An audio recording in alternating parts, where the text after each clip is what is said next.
Welcome back, everybody, to the Boomsday Invitational live from Dr. Boom's laboratory in the Netherstorm. Hope you guys have enjoyed the match so far. We have two more remaining. We're about 2/3 done through the day. My name is Dr. Dan. I'm joined by my assistant, recently off of his graduate studies, Dr. Jinkaninki. What's up, man? What's up, Dr. Dan? I actually have a breakthrough, a revelation. I'm reading my notes right now. Sorry, I need my glasses because it's kind of hard to read sometimes. But I actually think I've discovered something for Eternal Youth, and I'm going to try it out right now just to see how it tastes and if it works. I'm pretty sure that's poison, actually, now that I've tried it. Well, Admirables has a very short break then, if that's the case. But, hey, man, good on you. I think Dr. J is a man of the people. I think enough people requested him to to drink from the potion on the set. Let's find out what else he can do. So spam him at Dr. Jinkaninki and send your request to do literally anything, because apparently this guy has no standards or bar. He'll do anything you guys ask him to. So there you go. Congrats. You're quite the man that I respect, but from a distance. So sit over there. I hope you guys are ready for the next one. We have our two Asian teams going at it with Taiwan versus Korea. Korea is number 1 right now. They are 2-0 with a game score of 2-1 each, so they have total 4 game wins.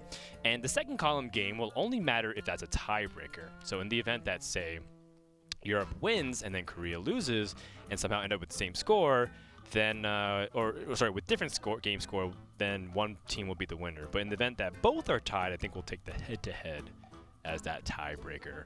In the meantime, because Korea and Taiwan have been up for so long, we're going to have them play first, and then North America and Europe, which is a much more reasonable time zone, because I believe right now we're starting to get to like 5 a.m.-ish. Oh, yeah, it's getting pretty late over there. They're going to wrap it up. So, I know the guys in Korea have been actually hanging out, having fun, sitting next to each other. But the guys in Taiwan, they're kind of like at their PCs at home, chilling and kind of being a little bit farther disconnected, just like the rest of the world is. And I think that we're going to get ready to hop into those games pretty soon. Did you get to watch the previous series, Dr. It was J, insane. It was just crazy to think about like how close it was for the matchup. That it was one of those things where it was just one card off from just changing the whole course of the game. And you saw how important getting those Death Knights are as early as possible, and it was crazy to see how versatile Dr. Boom is and what he can do and how much value he actually provides. I mean, the 7 armor, even those little microbots just constantly trading and getting value in there. It was just crazy to see how powerful that card can be. That's right, and I look forward to seeing a little bit more of that this series. So, the final matchup between Korea and Taiwan, who's going to get the bragging rights and the glory. Before we do that, we have an interview to check in with one of the players. We have Ant from America to talk a little bit about that series.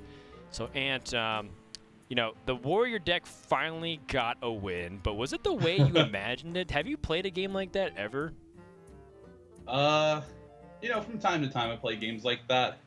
It went exactly how we imagined it, though. We played some Dr. Booms, and we hit the button a couple times, and it was great. I really love pushing buttons, and I'm glad they incorporated the threaten in there with the "Don't make me push buttons," because I was definitely yelling that every time I pushed the button.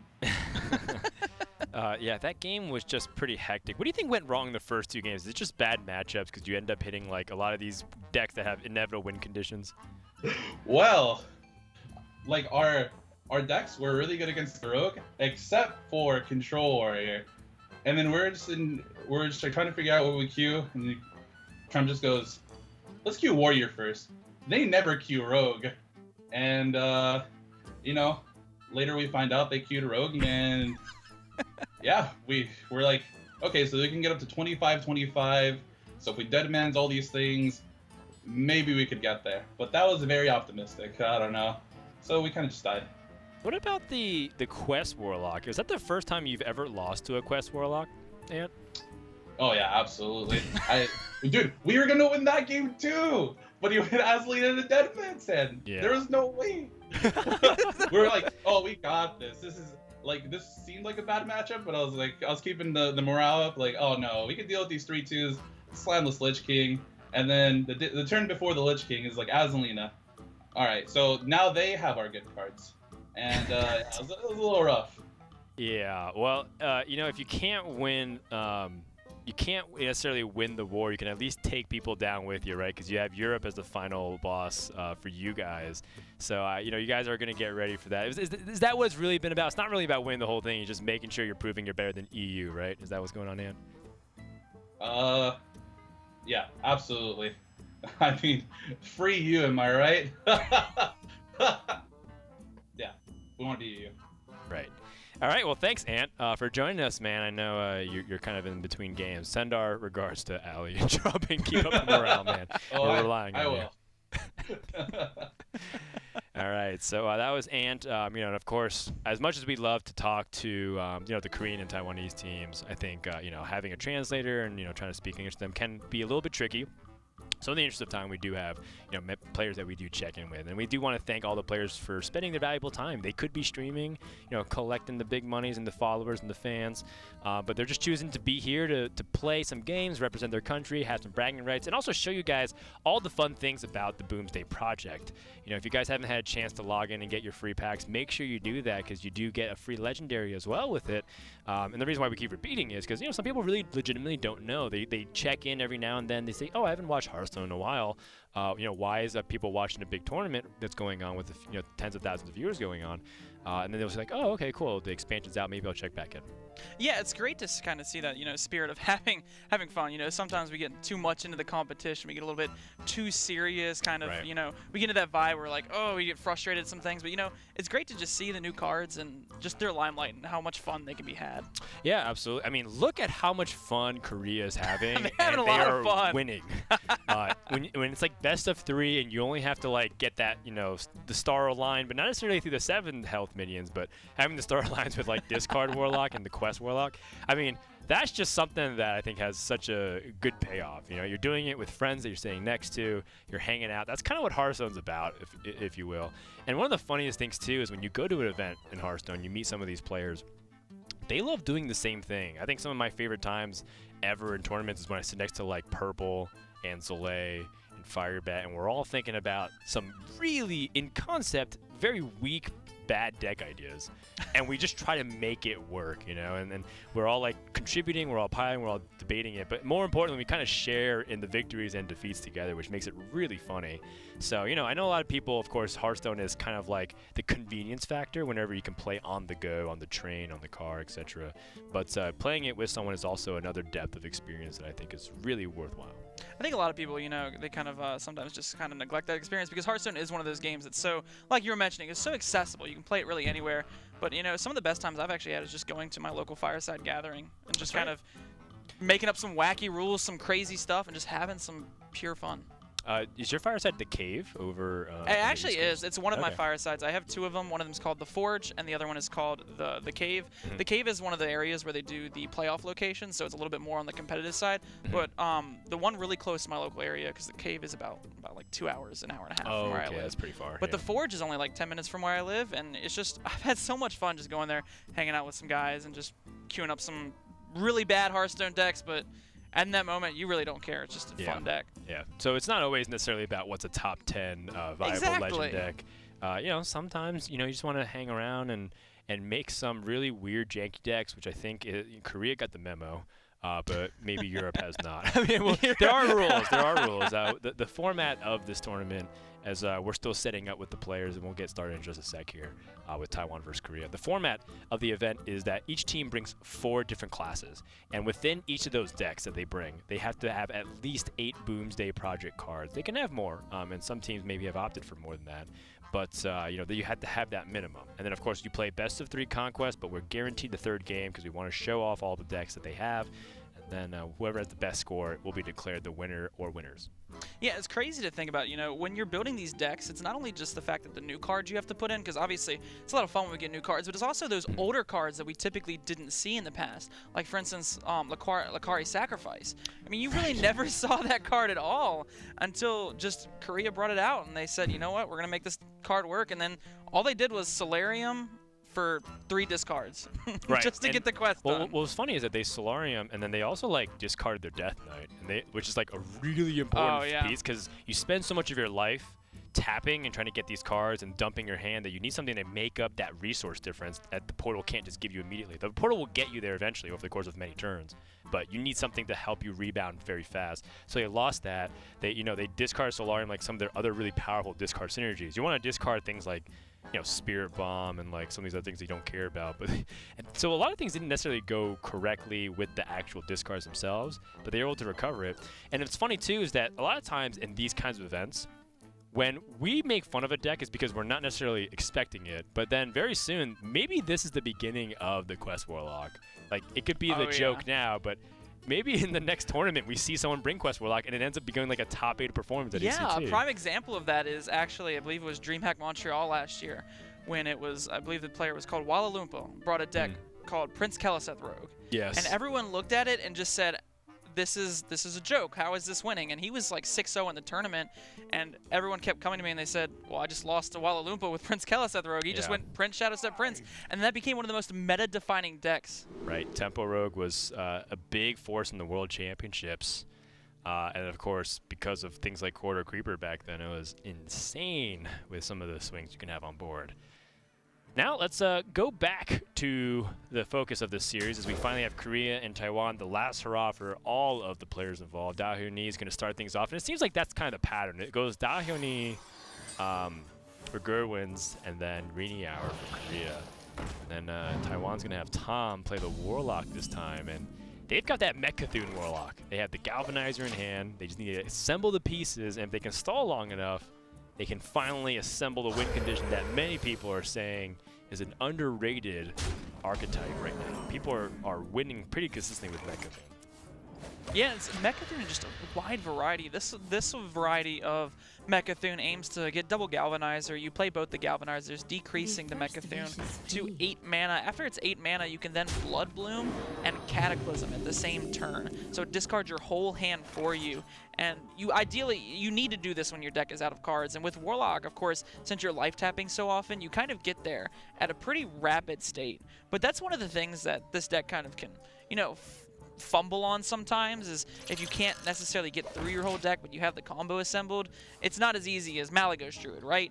Malagos Druid, you kind of get your combo together, and then you immediately play it and kill your opponent. With this one, you inevitably have to get through your entire deck. Yeah, and you can see that Tom really values trying to save his coin here, not trying to get a little bit greedy. Might need it to hold on to that coin for other uses. And right now, Shaman, not really much going on. They have one of the most powerful cards, in my opinion, for Shaman this expansion is Voltaic Burst. You combo that with Flame Tongue, with Cult Master. I mean, heck, even using it for pinch scenarios like Bloodlust or the Stormbringer. It's a very versatile card, and I think it's going to show you guys why exactly. Yeah, this is pretty powerful. Jeez. A lot of times I've seen just get played on turn 1. You don't have solid follow-up. Like, you just play for 2 1/1s. Kind of like Lost in the Jungle. Lost in the Jungle. There's been a bunch of cards like that. Alley Cat. Oh, wow. Free Quarter Creeper with Thrall Deathseer in the the shadows. Yeah, I remember those days. Those were really scary. Yeah, Token Shaman back in his full force. Possessed Lackey can pull out the Void Lord and stall for time, and I think that's exactly what Tom is going for. And no Earthshock has been revealed from the Shaman deck, so the only thing that really remains is the Hex. Tom is being pretty good spirits. I mean, he is chatting and talking with all of his friends. I remember this is just, kind of a round-robin exhibition tournament. So you can definitely see how laid back the players are and having fun here. Yeah, they're just up late playing some Hearthstone, having a good time. You see here, just go ahead and use that defile. Gets a full cleared and a Void Lord on the board. Yeah, 1, 2, 3, 4, very clean. Defile before the life tap, not to draw the Void Lord, although I don't know if it'd make a significant difference if he has 2 in the deck. That being said, Mech-Cthulhu comes to the hand. Yeah, starting to assemble that combo, Dan. Yeah, and more importantly, has ways to gain life back. So I feel like the problem before when we saw this deck was that they finally kind of got the pieces and were getting near it, but they were just like in range of dying the entire time, over and over and over.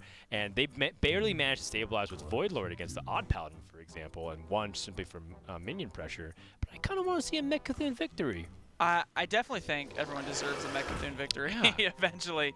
It's just so difficult with this specific version, especially into this matchup, because with this matchup, there's going to be pressure on you constantly. There's not going to be like Odd Paladin where, you know, you stick a Void Lord and ultimately the Silverhand recruits can't really get through that. These evolves are just going to be so powerful, and there's not much clean removal for them. But 2 spell stones in the hand will get Tom a little bit further on. Just depends on how, you know, he chains that removal together. Yep. See, looks like they're going to want to charge it all the way to 10. The Sea Giant ends up being actually not that much different from the Ironbark Protector, but it's not about that. You want to have things like Tyrantus, which is just such thick, hard minion that is difficult to remove because you can't target it with things like Spellstone. Yeah, that's why you saw Diane go for that evolve. It's just trying to hit that Tyrannus because there's only 5 10 drops, I believe. Well, actually, now with the addition of Mecha'thun, there's actually another one. Yeah, that's true. You can get a 10/10 as well, so it buffs the stats slightly. Yes, exactly. I think all of them are mostly a buff, or it's the same. So it made sense to just kind of keep going for that evolve, trying to, you know, they get Tyrannus. That's probably the most powerful minion you could get. Yeah.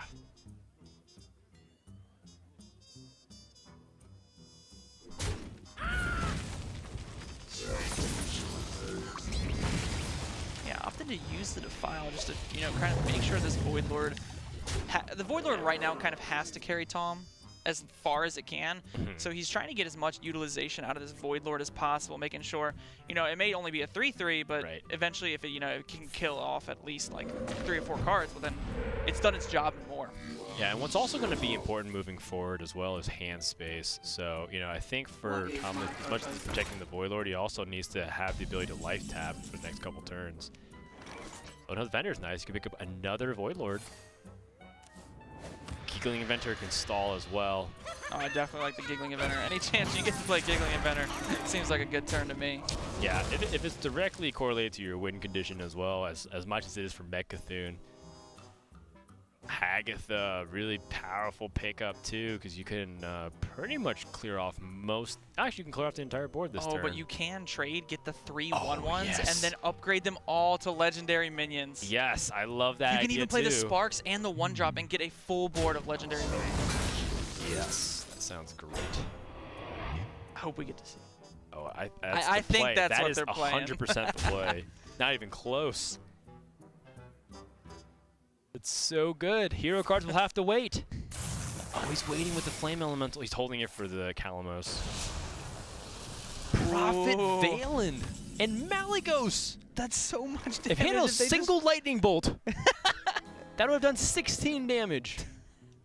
That's 1-off lethal. He has Gun Turret Spire. If that thing takes any damage, it's going to deal damage to the Warlock. That was a really good evolve. That was a fantastic evolve. That's the kind of board that people think would happen. This is like expectations versus reality. Yeah, exactly. Someone's going to screenshot this and be like, expectations, and then reality is like Thaunos, Lanessa Sunsorrow, Myra Rot Spring. You're like, oh my god, what did I ever do to deserve this? Or it's like when you used to have the old Doppelgangster evolve and you'd get 3 big-time Racketers. What's really funny is that Lord Godfrey clears this still. As much as you think that this is an impossible You're playing with fire board. with that Blackout Gunspire, though.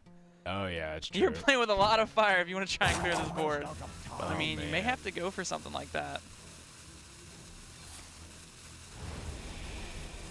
Yeah, I don't know. They're just clearing off minions. This Gunspire's going to deal so much damage. Especially when you can Hagatha first to clear up the board. And then guarantee that the 3 damage goes face. Yeah, actually, is that even lethal? It might actually be, because you put the 5 damage into the Annoyatron with Divine Shield. You then can, or you put Malygos up, sorry, yeah. Well, the Blackout can't attack. Yeah, I think that might be lethal. Does it? The gun card can't attack, you're right. I apologize. But you could go for this first, hope that the Gunspire hits the Annoyatron, and then push the rest face. Yes. Which I don't think it's quite lethal, but it's pretty close. Super close. Wait, you could zap. You could you could play the elemental and get zapped, right? Oh, yeah, you could have, yeah. It wouldn't have been it still. It still would have been one off. Yeah, but you never know. You just kind of push a little bit of damage.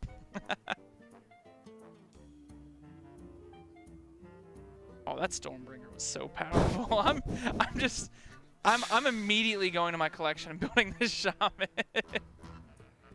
Oh my gosh. The only way Tom can survive is if he cataclysms, and I don't think he wants to go down that way. No, I don't think so either. It could.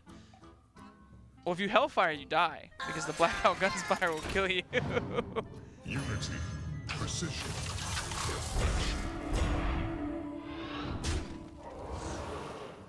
Yeah, I guess this is technically a way to live. That's right. If he can take a single hit, he will survive.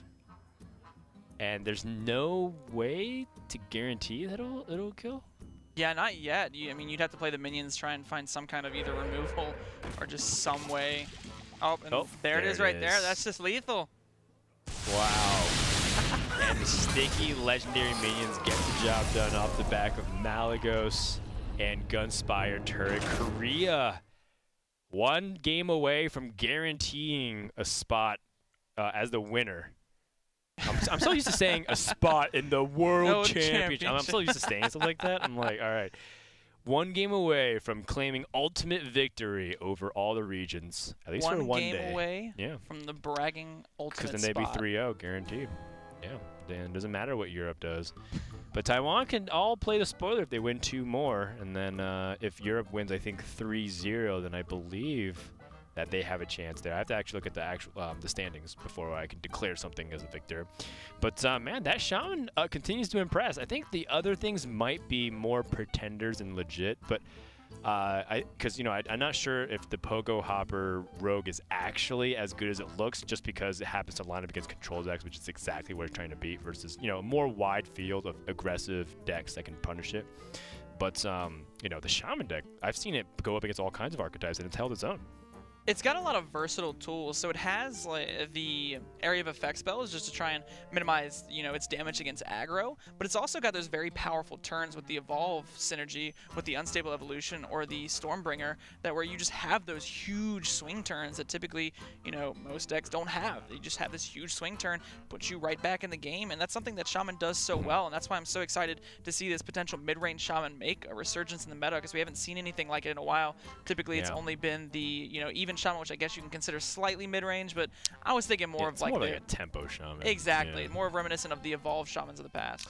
Yeah, the mid-range Shaman, and what's really cool about this one is that it has a very different look than it did before. Mid-range Shaman in the past was largely like super fast on the board early on, and then try to leverage those tools like Totem Golem, Tunnel Trog, maybe Thunderbluff Valley, and just like really try to push in that way. And this seems to be a little bit actually like more about mid-game focus. At one point during the game, you want to swing the board if you don't have already the board state, and then cement your lead by having these big impactful spells like Bloodlust or the Stormbringer to finish it off, which is pretty cool. And then you have really cool backup options like Hagatha, Thrall, Deathseer. Both have their own pros and cons, and you have to like weigh when do I want to play this versus that. It's a really cool deck. I like it. Yeah, I like it a lot too. I also like just the ability to kind of like cheat out things pretty early. Like let's say you get that Corridor Creeper down, like we saw with one of the games where both Corridor Creepers were 0 mana, and you just had Unstable Evolution to make to get the 2 9-drops. Exactly. It was really, really cool. So if you guys are a big fan of Shaman and don't necessarily just want to play like a Shudderwock kill combo deck, then you can definitely play some of these mid-range tempo decks that we've seen.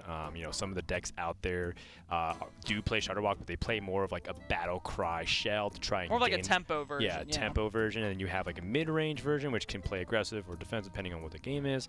And then you have Even Shaman, which is just probably the most aggressive form of Shaman that we have available right now. I think so as well. There's no real aggro Shaman going around, but I'm excited because gosh. I'm seeing Lucari Sacrifice already. Yeah, well, when people found out that this is what it is, people aren't banning it anymore. If you guys remember, Korea, I think, had their Warlock banned the first series. They did. Which was hilarious to think about. Because, why'd they ban Warlock? Like, it was a closed deck list format, which I kind of miss a little bit in Hearthstone. I do appreciate that open deck list does end up giving players the full range of knowledge, in essence giving them the full ability to play skillfully, in a technical sense, but I do miss the days of preparing weird stuff like this and really surprising your opponent and watching them react and flounder as they don't know what to do. It's just so much different in the way games are played when you know the deck list versus when you don't. When you don't know the deck list, it's exactly right. You just kind of sit there and you have to predict what you think they're going to do, and sometimes they have some of the wackiest and craziest stuff. And I mean, already that looks like a pretty big Northshire Cleric, and it's turn 3. Yeah. This game might be over before it even started. Oh my gosh. A 10-10. I mean, might as well at this point. You got nothing else going on in the hand. I mean, this is kind of like what you can do with, like, as the basic priest. Like, you actually just need the free card. You get Northshire Cleric, and you have Interfire and Divine Spirit. This is actually exactly what most of them look for. Just has to play out. Yeah, except... oh, gosh. Let's see, Shadow Visions, can it find anything for lethal right now? I don't think so, but it can definitely get past this 3-8. Like another Topsy-Turvy, for example. I think if you find Silence, the most you could do is 13 damage this turn, so you would still be 2 off. Mass Dispel does kind of work as well. That's right, and you do have the discount from the Radiant Elemental, so you can push 12 more. I mean, there's no real way that Korea can really answer this 10-10 afterwards. If you do Mass Dispel, they kind of just have to put something in the way. If they have anything in the way, I think this game is over just as fast as it got started. I'm sorry that you got all hyped and you're like, yeah, I can't wait for this game to be cast. I can't wait to see all the new cards. I can't wait to see all... Okay. Oh, that is something in the way. All right. Yeah. Maybe we spoke a little too soon. Oh, the Twisting Nether. Yeah, I think Gerwin's really needed to hold on to that. Oh no, and he has the Robot Librarian, which he needs to play, but he's gonna go down to 1. And this is that unpowered Steambot we were talking about earlier, where just with the War Gear becomes such a powerful minion. And I think there's nothing really. Oh, okay. Well, yeah. You only sacrifice your win condition. No, I think he has his quest done. Oh, I mean, I'm sitting there thinking it's the Mechathune. I'm sitting there thinking it's the Mechathune. I completely forgot there was a quest. Yeah, but the bad news is that this is exactly what I thought would happen, which is, sure, you got your quest done. Yeah, you got there. But how do you deal with it now? He has to get Hellfire? No, he died it with Hellfire. Okay, so can he draw something for on 1 life left?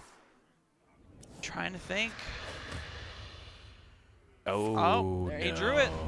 And he discards the quest. Okay, I'm just like that's just like the icing on the cake. But yeah, that is game 2. Fairly quickly. I think Roger's like, you know what? It's almost 6 a.m. I think let's speed this up. I think let's cash in our chips here and go home. But I think that was the right play too.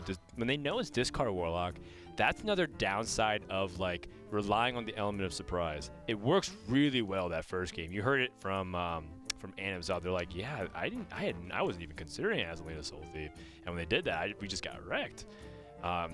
When you know what to consider about, you know you can get away with pressuring your opponent because their traditional removal tools are just not there to answer like a 12-12. Actually, almost every Warlock deck will have trouble dealing with that, but you know they don't have like as much convenient removal or like defensive things to consider, so you can abuse that knowledge when you have like the knowledge of what they're playing. Or something like that they don't have silence. I mean, that's a huge important factor. A lot of those Warlock lists, sometimes they tech in that 1 copy of Spellbreaker, but I'm pretty sure discard Warlock can't really afford to play Spellbreaker. So just going in as quickly as possible really has its benefits sometimes. Also, when you're playing up against like a matchup like that and you see how awkward your hand is, sometimes it's like the Edwin Van Cleef effect. You play all your cards, you play the Edwin and say, you know what, you either have an answer and I lose, or you have an answer or you don't have an answer and I win. That's right. So I think a lot of people would tunnel in on the vision of I want to Divine Spirit and Interfire to win or to be about to win. But, realizing that you have a window of like, what can my opponent do in response? If they have 4 mana, they can pretty much silence this or like Cataclysm at best. And that's it. And you don't even, that they're unlikely to even run silence.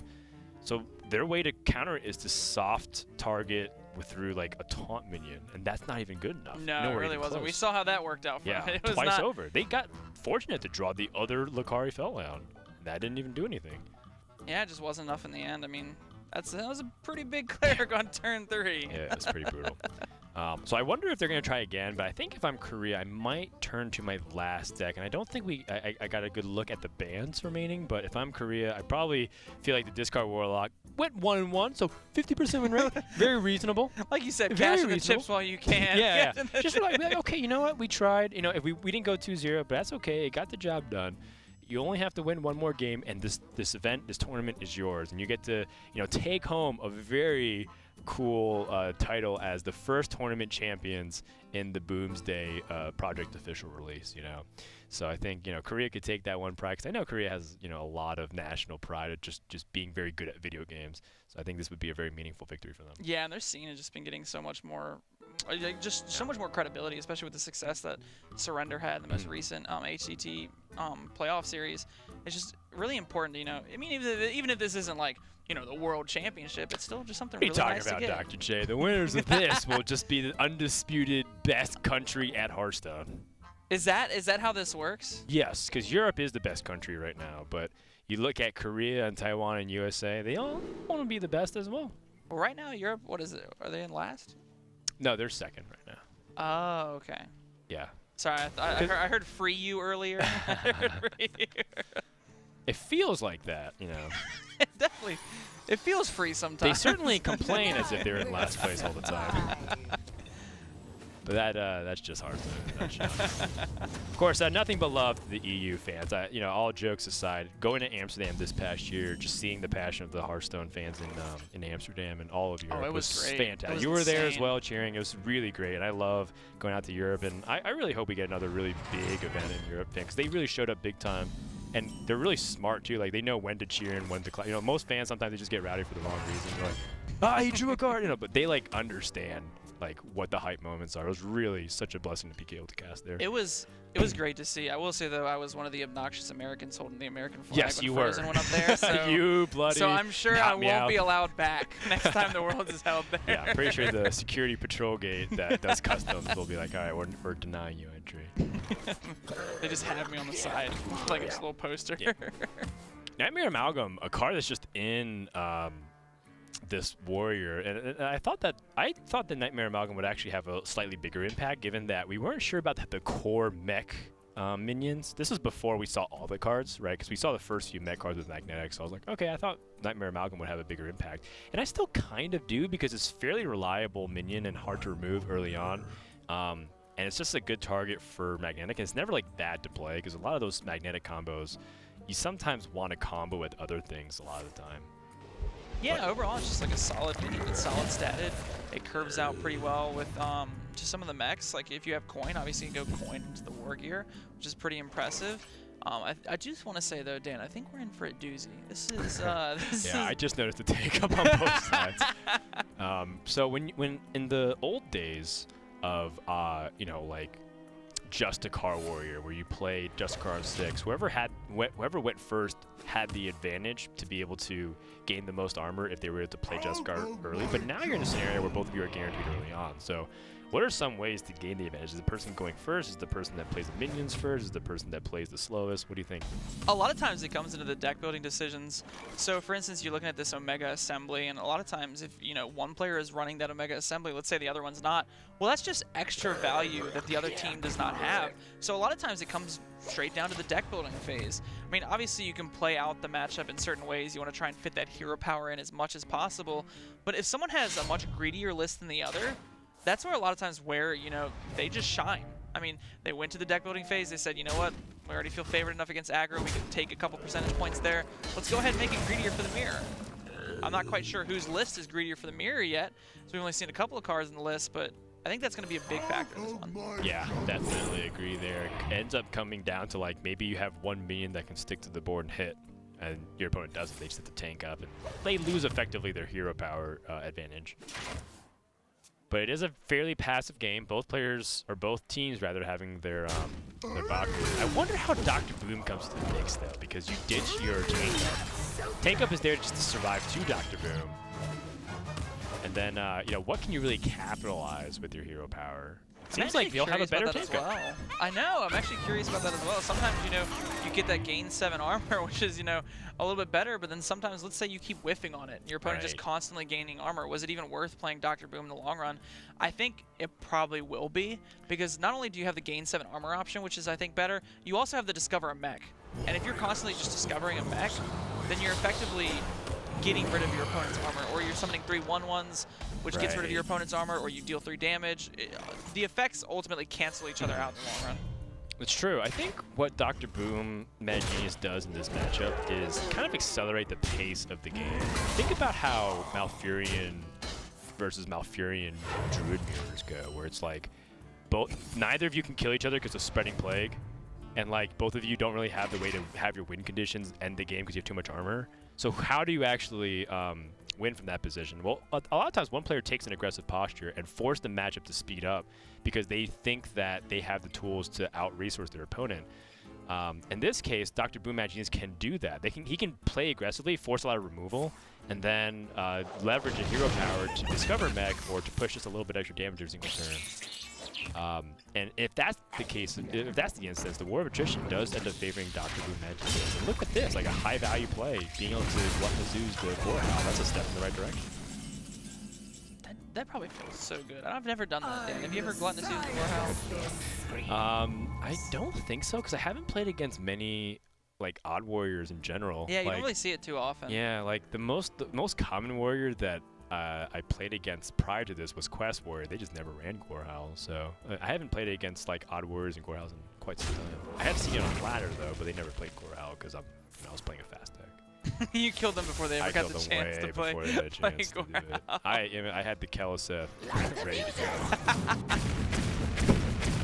Typically, that card right there doesn't get that much value in this matchup because I think there's like a lot of, you know, mechs on both sides. So it's really nice to see, you know, they found a way to get value out of that card. That's something you really want to do. Oh, yeah, that is a way that this could end up backfiring, as many great Mad Geniuses have experienced. You know, just having the 1 damage to all enemy minions is not going to do anything. So if they end up getting that more often than not, then that could be a problem. I do want to let you guys know that the Play Arsenal team has posted the deck list that's been officially submitted. So if you want to try out some of these wacky off-the-wall strategies like Discard Warlock, the mid-range Evolve Shaman, you got these odd control Tank Up Warriors, you got the really wacky mech Miracle Priest. There's some really interesting decks out there that we're going to Or if you just want good old Zulok. Yeah. Or good old Odd Paladin. Yeah, that's the very rare and unique, never really before seen Zoo Warlock. The fresh off the press is Odd Paladin. Yeah. And then there's one more. Oh, the Pogo Hopper. That one's also. Did we say Temple Mage as well? The Temple Mage is still being refined, I feel like, and I think that deck does have a lot of promise. However, I do feel like it's in the same position as the previous metagame, where like there's some aggro decks that do it a little bit more better against the field because, you know, Temple Mage is like really good against certain things and really bad against others. I think one of those things where Temple Mage was really good against Warlock for a period of time because Warlock, you know, didn't really have that heal access. And now they kind of have more. And the Mecha'thun. We found a win condition. Well, yeah. I mean, it's also just a 10. It's also just a 10/10 that needs to be dealt with. Oh no, we're saving that the whole time, Dan. You're never gonna play the Mecha'thun? Never gonna play it till the end. I mean, you're right. If it ends up coming to a fatigue scenario, you can't kill it. Exactly. You have to let it just deal 10 to you, so you have to beat it before that. I was gonna win the game either way, hopefully. No, you're completely right. A lot of times there can be a scenario where the fatigue ends up just becoming the deciding factor in like Control Warrior Mirror. Neither of you have cards left. You just tank up and you see who wins after the end of the fatigue race. Mecha'thun can't be killed if it's the last minion on the field, so you just hit him for 10 every turn, so you win. Yeah, I mean, I will believe that. I think there are some silences in the list. You know, Iron Beak Owl is prominent in the list a lot of the times. Right. So if Rennie Hour does have Iron Beak Owl and make sure to hold it for that very fringe scenario, that'd be pretty heads up. That'd be insane, Reed. Sometimes you gotta make those read though, especially when they hold the mech for so long. Well, here's another way you can tell. If your opponent starts to aggressively draw, let's say they like Acolyte double Warpath with nothing on board. It's like, okay, I think they discovered Mecha'thun. It's like, at that point, you kind of recognize what's going on. Or here's a shield block, and right. they're probably thinking to themselves, why would they ever play shield block here? Exactly. It's still relatively innocuous, but if they start drawing just a little bit more, if I'm Korea, I start suspecting that. Ooh, I will say though, Dan, you know what could be really awkward? What happens if the other Omega Assembly gets another Mecha'thun?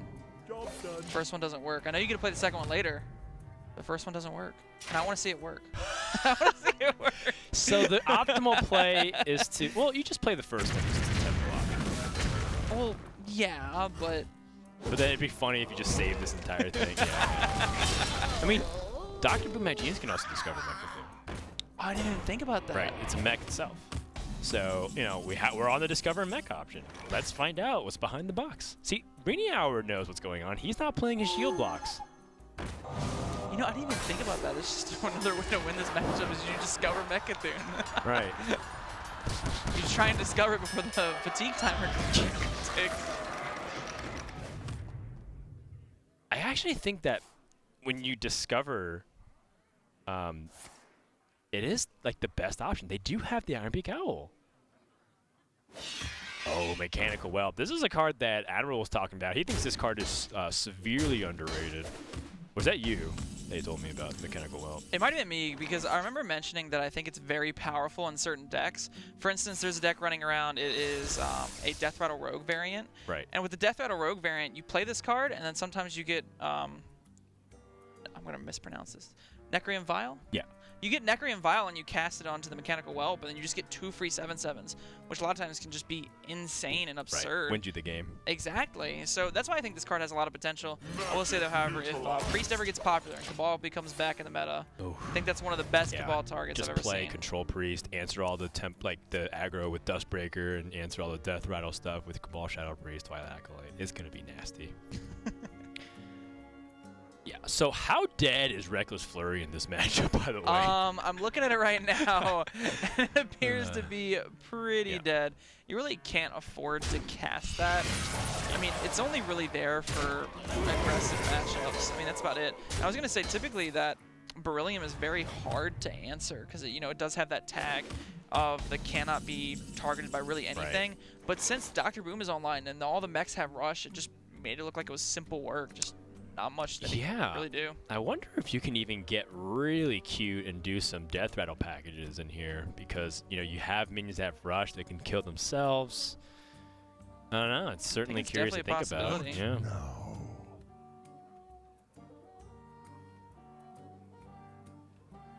Shaxi just kind of like overwhelmed with the options. Like, I can do everything except part of like what makes Dynamatic good was, killing non-mechs. Except my opponent has all mechs, so it's just not going to do anything.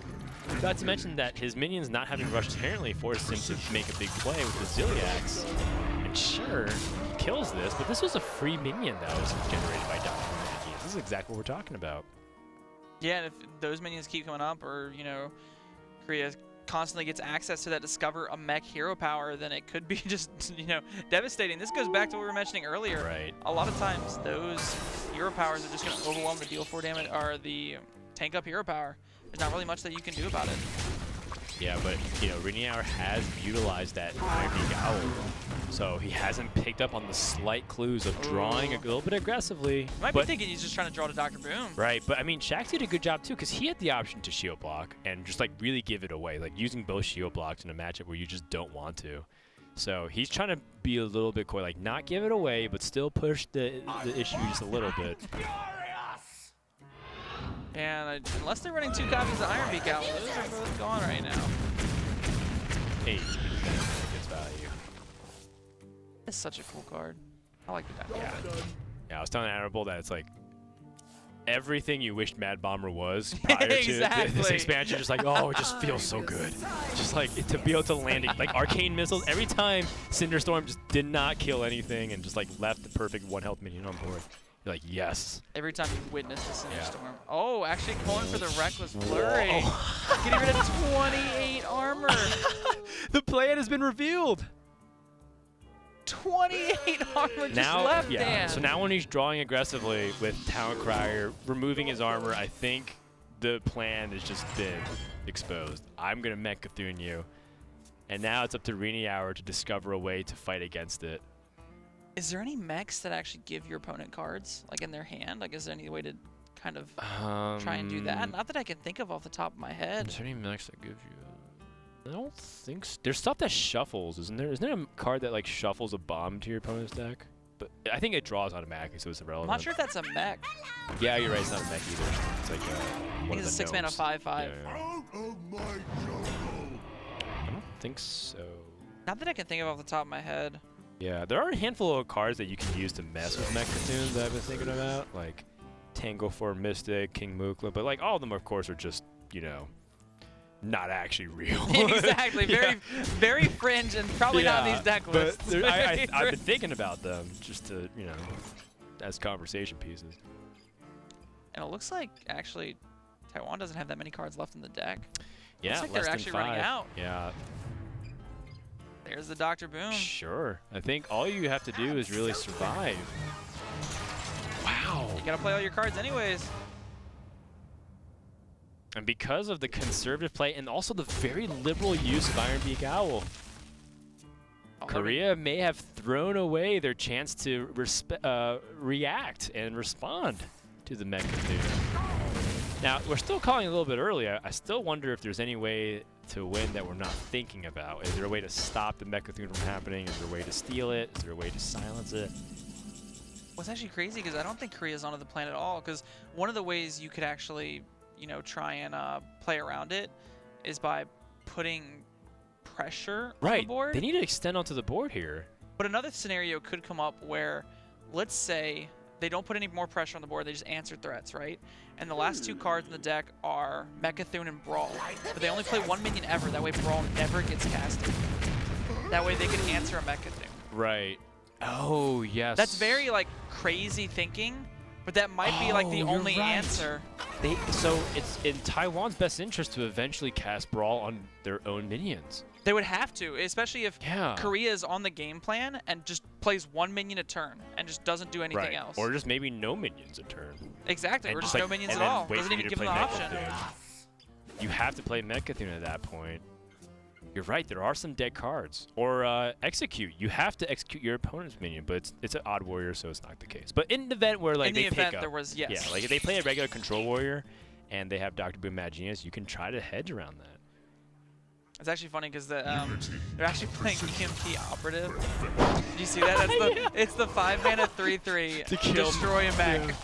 That's so funny. There's their answer for Mechathune. Yeah, I guess. So we should Harrison and Brawl here, right? I mean, you have to get rid of that card from your hand. wait. Dr. Boom summons 3/1/1s at one point, so you can brawl your That own is true. minions. You can brawl that eventually. Wow. Completely forgot that about that being like a possibility. Yeah. I mean, then again, where's the world where you never hit the 3/1/1s? Well, or at least enough turns to the point where you lose control of the game, you know. But there is the possibility you don't ever hit the microbots. You're right. Or your opponent keeps hitting Discover and finally finds a Mechathune of their own. Right. This is so interesting. It's just kind of crazy to see these these little convoluted Yeah. little I think Shax is like answers. thinking like, oh man, I just played as Harrison, but Reckless Flurry is also a little. Oh, that's why they used it so aggressively, because they wanted to get out of their hands so they can build the armor count. That way they could use the other one. Right, yeah. Because Reckless Flurry would be a dead card if they don't have that armor and they need to spend it later on. It's like you said, though, I don't think Korea's onto it, so I'm waiting to see their reaction. I don't think so either. Yeah, I am waiting for the reaction for Korea when they just see that this is exactly what they weren't playing around. I wonder if they discover the Mechathune and they look at it, and They're like, then they realize. Oh, no. That'd be great. Because in their mind, they think they're all good. They're still not. Yeah, they're doing like, anything. wow, why do they keep drawing cards? Do you really want to discover minions here? I guess it doesn't hurt. You might as well, because you're going to play it anyways. Right. I guess you technically could discover minions and then play 2 1-drops and Brawl as well, just to try and get it out of your hand. I actually think I like that plan. I don't mind just ditching some of this removal too. I think Shaxi is very concerned about losing removal in case he needs to remove a minion. Because he knows there's still Dire Horn Matriarchs in the deck. I'm also thinking about really funny things of like, you know, if Mecha'thun just never dies, like you say, if they're able to find a way to just keep generating enough life. Because, you know, it would take a lot of hits to die. It takes at least 6 hits now with higher potential. Shaxi just cracking up over there. Like, Giggling Inventor stops Mecha'thun from dying for a very long time. Unless you have support from the Dr. Boom hero power. Yeah, you need like the microbots that deal 3 damage or just to deal 1 to all. At least a Trailblazer! Can that pick up anything? It can shuffle a pack which discovers, which creates 5 cards from Journey to Ungoro. And is there any transform effect in it? You can get Primordial Glyph into Omega Assembly into Mecha'thun.